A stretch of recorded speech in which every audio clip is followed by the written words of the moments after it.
Bismillahirrahmanirrahim. Assalamualaikum. The topic of my today's presentation is Pakistan's nuclear policy.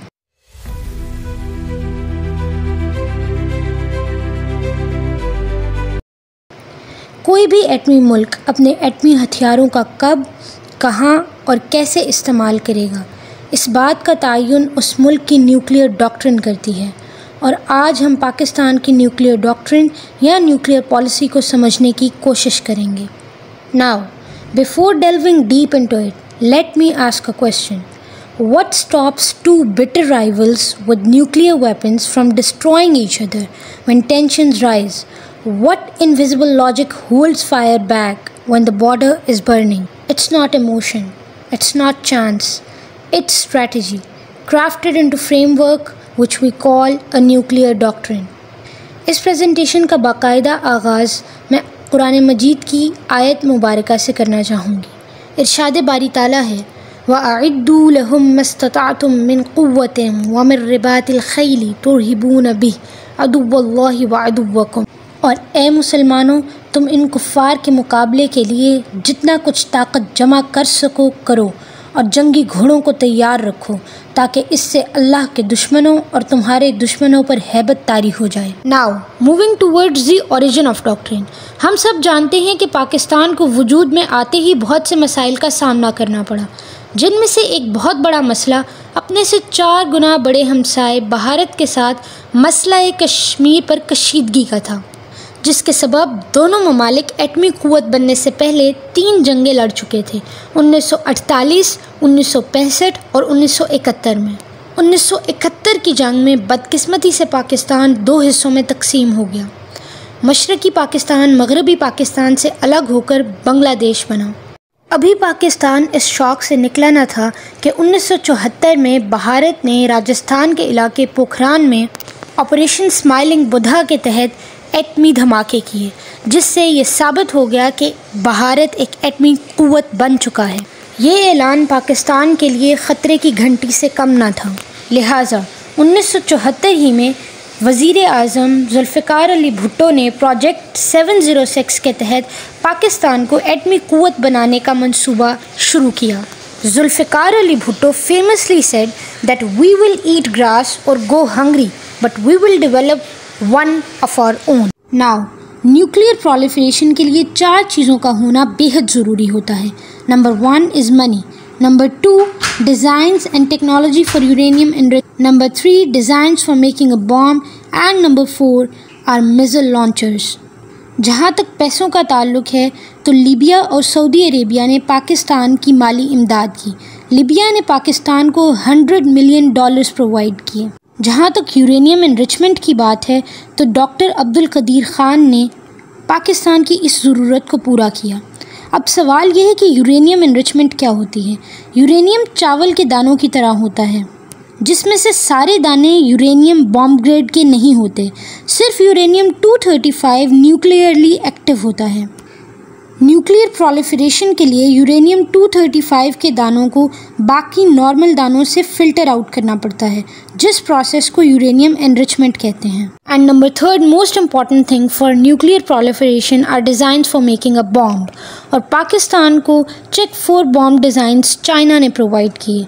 Number 4 most important thing are missile launchers, और ये पाकिस्तान की ज़रूरत north Korea ने पूरी की। डॉन न्यूज़पेपर की एक रिपोर्ट के मुताबिक Pakistan's Ghauri missiles are based on North Korea's Nodong missile which are identical to Pakistan's Ghauri missiles. लिहाजा इस तरह से पाकिस्तान ने मुख्तलिफ दोस्त ममालिक की मदद से अपने आप को एटमी क़ुव्वत बनाने का आगाज़ किया। कन्वेंशनल फोर्स की बात करें तो उसमें इंडिया को पाकिस्तान पर वाज़ेह सबकत हासिल थी, जिसका अंदाज़ा आप स्क्रीन पर मौजूद मालूमात से कर सकते हैं। जैसा कि अगर हम टैंक्स की बात करें तो इंडिया के पास 4201 टैंक्स हैं, जबकि पाकिस्तान के पास 2627 टैंक्स हैं। अगर एयरक्राफ्ट कैरियर्स की बात करें तो इंडिया के पास 2 और पाकिस्तान के पास कोई भी एयरक्राफ्ट कैरियर नहीं। अगर सबमरीन्स की बात करें तो इंडिया के पास 18 सबमरीन्स हैं, जबकि पाकिस्तान के पास सिर्फ 8। अगर आर्मर्ड व्हीकल्स की बात करें तो इंडिया के पास 1,48,594 आर्मर्ड व्हीकल्स हैं, जबकि पाकिस्तान के पास सिर्फ 17,516। लिहाजा पाकिस्तान के लिए एटमी क़ुव्वत बनना नागुज़ीर था। इन तमाम हालात के पेश नज़र आखिरकार 28 मई 1998 में पाकिस्तान ने चागी के मकाम पर 5 एटमी धमाके किए, जिसको चागी 1 कहा गया, और 30 मई 1998 में पाकिस्तान ने चागी ही के मकाम पर एक और एटमी धमाका किया, जिसको चागी 2 कहा गया। इन धमाकों से ये बात इंटरनेशनल लेवल पे इस्टेब्लिश हो गई कि पाकिस्तान दुनिया का 7वां न्यूक्लियर पावर कंट्री बन चुका है। अब हम बात करते हैं पाकिस्तान की न्यूक्लियर डॉक्ट्रिन की। आगाज़ में पाकिस्तान ने मिनिमम येट क्रेडिबल की पॉलिसी को अपनाया, जिसको हम क्रेडिबल मिनिमम डेटरेंस भी कहते हैं। अब क्रेडिबल मिनिमम डेटरेंस क्या होती है? दरअसल इसका मतलब ये है कि पाकिस्तान अपने न्यूक्लियर वेपन्स को सिर्फ़ और सिर्फ डेटरेंस के मकसद के लिए इस्तेमाल करेगा, ताकि पाकिस्तान को इंडिया की तरफ से किसी भी बेजा एग्रेशन से बचाया जा सके, जिसका अंदाज़ा lieutenant general retired Khalid Kidwai की स्टेटमेंट से भी होता है, जो कि स्ट्रेटेजिक प्लान डिवीजन SPD के हेड भी रह चुके हैं। He said that our deterrence is India specific and we will not engage in a nuclear arms race. So we can say that this philosophy of credible minimum deterrence is defensive, restrained and purpose built. अब आप सबके सामने screen पर पाकिस्तान और India की nuclear capabilities का एक comparison है, जिसमें एक चीज़ बहुत वाज़ेह है कि पाकिस्तान ने नो फर्स्ट यूज़ की पॉलिसी को अडॉप्ट नहीं किया, और ना ही Pakistan NPT non proliferation treaty का मेंबर है, जबकि भारत ने नो फर्स्ट यूज़ पॉलिसी को अडॉप्ट किया हुआ है और वो नॉन प्रोलिफरेशन ट्रीटी का मेंबर नहीं है। पाकिस्तान के नो फर्स्ट यूज़ पॉलिसी को अडॉप्ट ना करने के पीछे मुख्तलिफ स्ट्रेटिजिक रीज़न्स हैं। उनमें से एक ये है कि दुश्मन को एक कन्फ्यूजन या एम्बिग्विटी में रखा जाए।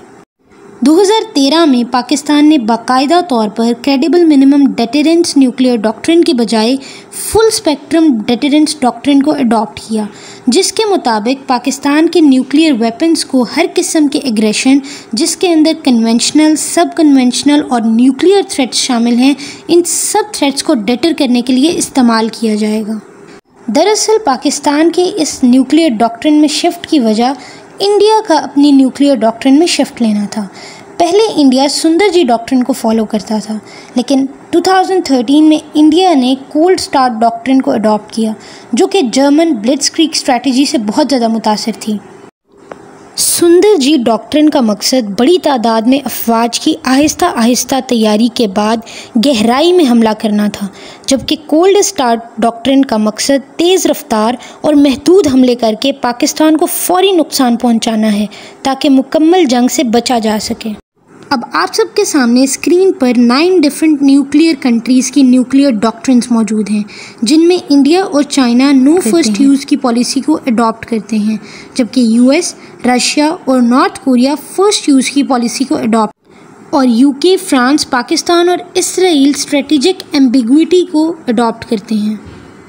याद रहे कि एम्बिग्विटी का मतलब होता है गैर वाज़े होना, यानी कि UK, फ्रांस, पाकिस्तान और इसराइल का स्टांस गैर वाज़े है कि वो किसी भी कॉन्फ्लिक्ट के अंदर न्यूक्लियर वेपन को पहले इस्तेमाल करेंगे या पहले इस्तेमाल नहीं करेंगे, ये किसी पर भी वाज़े नहीं। ये सिचुएशन पे डिपेंड करता है कि वो क्या करेंगे। पाकिस्तान को एटमी क़ुव्वत बनाने में अहम किरदार अदा करने वाली शख्सियात के बयानात से भी वाज़े होता है कि पाकिस्तान का एटमी क़ुव्वत बनने के पीछे मकसद सिर्फ़ और सिर्फ डेटरेंस था, डिस्ट्रक्शन नहीं। याद रहे कि डेटरेंस एक लैटिन वर्ड है जिसका मतलब होता है टू फ्राइटन, यानी कि एनिमी को डराया जाए कि अगर वो हम पे अटैक करेगा तो उसके नतीजे में उसको भी नुकसान पहुंच सकता है। Like General Mirza Aslam Beg said that Pakistan's nuclear deterrence is not to threaten but to ensure that peace is preserved by making the cost of aggression unbearable. Dr. Abdul Qadir Khan said that we did not make atomic weapons to attack anyone. They are our shield against aggression. Without them, we could have been wiped off the map. And Prime Minister Nawaz Sharif, after 1998 tests, he said that we have settled the score. Today, we have made Pakistan's defense invincible. अब हम बात करते हैं strategic red lines की।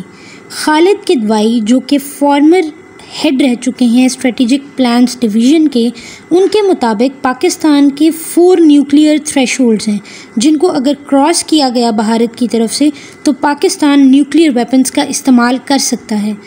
Number 1 पे हमारे पास है special threshold कि अगर इंडिया पाकिस्तान का एक बड़ा रकबा जो है उसके ऊपर कब्ज़ा कर लेता है तो पाकिस्तान न्यूक्लियर वेपन का इस्तेमाल करेगा।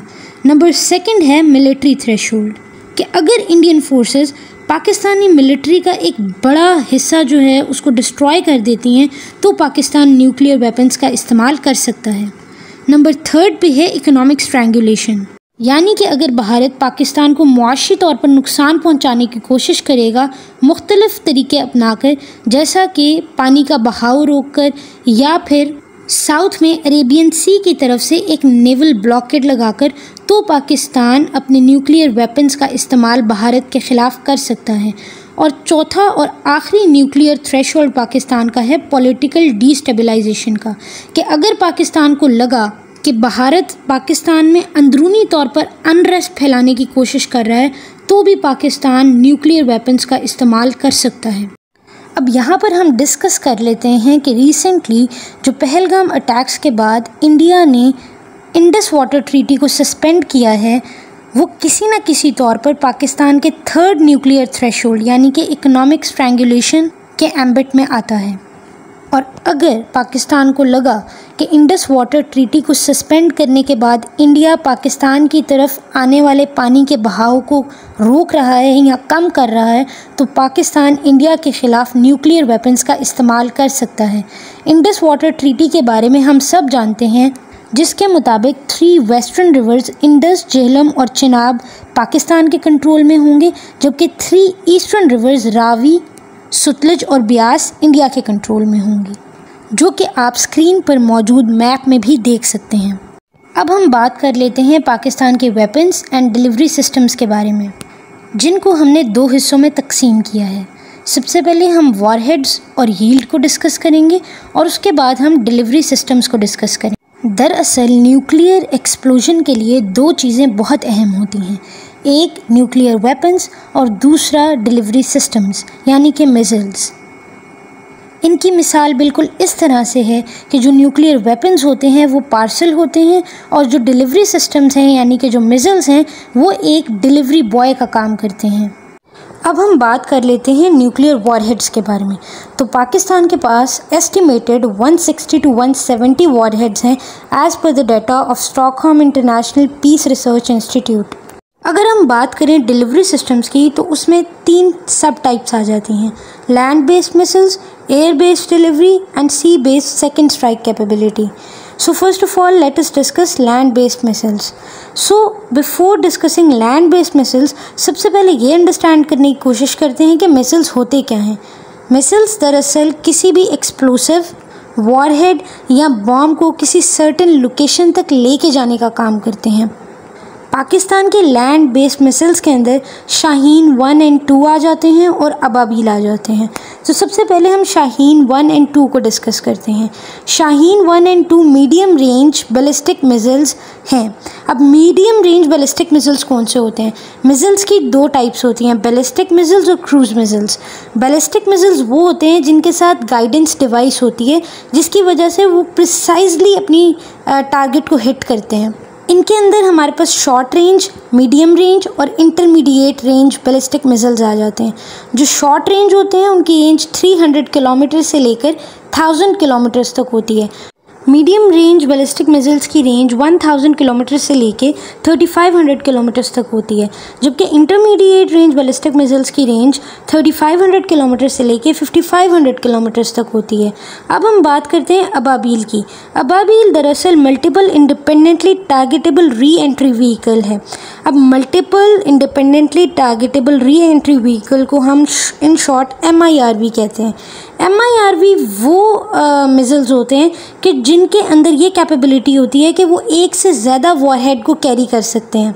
स्क्रीन पर मौजूद विजुअल से आप MIRV को बहुत अच्छे तरीके से समझ सकते हैं, जिसके अंदर आपको नॉर्मल मिसाइल और MIRV मिसाइल को कंपेयर करके दिखाया गया है कि जो नॉर्मल मिसाइल होता है वो एक वॉरहेड को कैरी करता है, जबकि MIRVs जो हैं वो मल्टीपल वॉरहेड्स को कैरी कर सकते हैं और मल्टीपल लोकेशंस को टारगेट कर सकते हैं। अगर हम एयर बेस्ड डिलीवरी सिस्टम को देखें तो पाकिस्तान के पास राद 1 एंड राद 2 क्रूज़ मिसाइल्स हैं। क्रूज़ मिसाइल्स दरअसल अनमैन्ड गाइडेड मिसाइल्स होती हैं जिनके रडार पर अगर किसी एक टारगेट को लॉक कर दिया जाए तो उसका बचना लगभग नामुमकिन होता है। अगर वो अपनी पोजीशन से थोड़ा सा हिल भी जाता है तो वो उसको वहाँ पर जाकर भी टारगेट कर देती है। इन शॉर्ट पाकिस्तान का जो लैंड बेस्ड, एयर बेस्ड और सी बेस्ड ट्रायड है ये वक्त के साथ साथ डेवलप कर रहे हैं ताकि इंडिया के बैलिस्टिक मिसाइल डिफेंस शील्ड को न्यूट्रलाइज कर सके। स्क्रीन पर आप पाकिस्तान के मुख्तलिफ मिसाइल्स को देख सकते हैं, हतफ 9 से लेकर शाहीन 3 तक।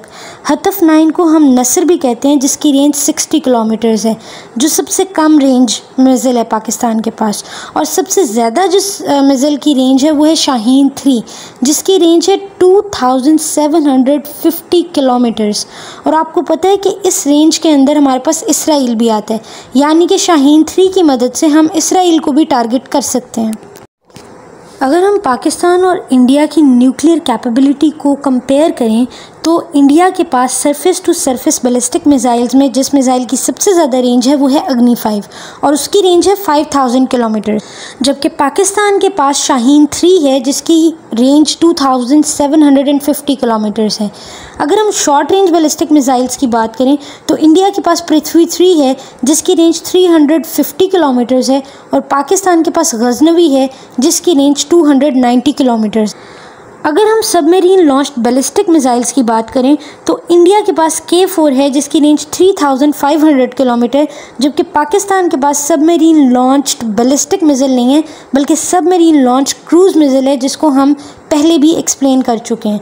अगर हम न्यूक्लियर वॉरहेड्स की बात करें तो इंडिया के पास 130 to 140 न्यूक्लियर वॉरहेड्स हैं, जबकि पाकिस्तान के पास 140 to 150 न्यूक्लियर वॉरहेड्स हैं। नेक्स्ट पिक्चर में इंडिया, चाइना और पाकिस्तान के न्यूक्लियर वेपन्स डिलीवरी सिस्टम के बारे में इंफॉर्मेशन मौजूद है, जिसमें अगर हम air based nuclear weapons delivery systems को देखें तो पाकिस्तान के पास मिराज है जिसकी रेंज 2100 किलोमीटर्स है, जबकि इंडियन सुखोई की रेंज 3000 किलोमीटर्स है और चाइनीज़ 86 की रेंज 3100 किलोमीटर्स है। Now moving towards tactical nuclear weapons.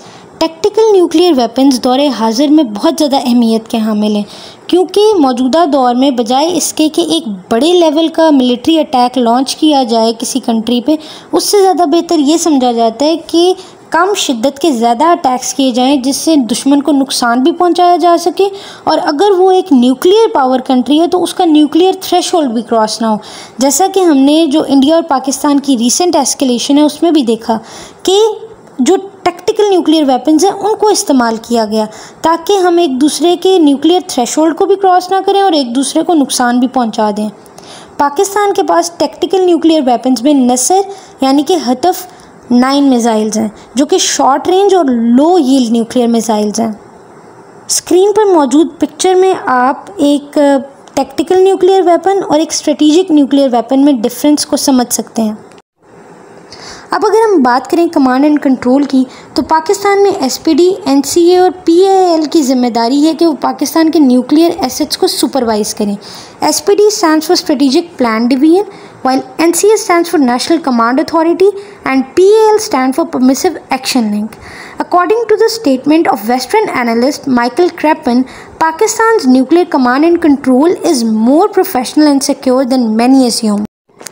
Now talking about global perceptions and challenges. Since 1998, Pakistan ने इस बात को इंश्योर किया है कि पाकिस्तान के न्यूक्लियर एसेट्स को फ्लॉलेसली जो है वो सेफ़ और सिक्योर रखा जाए। इस सब के बावजूद इंटरनेशनल लेवल पे पाकिस्तान को एक वॉलेटाइल स्टेट के तौर पे प्रेजेंट किया जाता है या एक इररिस्पॉन्सिबल स्टेट के तौर पे पेंट किया जाता है। यही वजह है कि न्यूक्लियर सप्लायर्स ग्रुप NSG के अंदर भी पाकिस्तान को उसकी भी मेंबरशिप नहीं मिली। यही वजह है कि डॉक्टर मलिहा लोधी ये कहती हैं कि Pakistan must be judged bye it's conduct not by pre conceived perceptions. Screen पर मौजूद पिक्चर में आप देख सकते हैं कि वर्ल्ड मैप में जो कंट्रीज़ आपको रेड कलर में नज़र आ रहे हैं they are actually member of Nuclear Suppliers Group और पाकिस्तान और इंडिया दोनों न्यूक्लियर सप्लायर ग्रुप के मेंबर्स नहीं हैं। इंडिया जो है वो बहुत ट्राई कर रहा है कि वो NSG न्यूक्लियर सप्लायर ग्रुप की मेंबरशिप उसको मिल जाए, लेकिन चाइना उसकी मेंबरशिप को हमेशा अपोज करता है। Now talking about the Indo-Pak deterrence equation. Since 1998 दोनों कंट्रीज़ इंडिया और पाकिस्तान के दरमियान जितने भी कॉन्फ्लिक्ट्स हुए हैं, चाहे वो 1999 में कारगिल हो, चाहे वो 2008 के मुंबई अटैक्स हों, चाहे वो 2019 के पुलवामा अटैक्स और बालाकोट एयर स्ट्राइक हो, चाहे वो 2025 के पहलगाम अटैक्स हों, या उसके बाद जो एस्केलेशन हुई ऑपरेशन सिंदूर और ऑपरेशन बुनियानुम मरसूस की फॉर्म में, ये तमाम conflicts full scale conventional war में इसलिए कन्वर्ट नहीं हुए क्योंकि दोनों कंट्रीज़ न्यूक्लियर पावर हैं। इसको हम डेटरेंस कहते हैं। So I would like to wrap up this discussion by saying that when we talk about Pakistan's nuclear doctrine, we are not talking about bombs and missiles alone. We are talking about a philosophy, a defensive posture, a last resort insurance policy designed not to conquer but to survive. Let me leave you with a final question. In a world armed with extinction, is deterrence a curse or a last hope for peace? Thank you.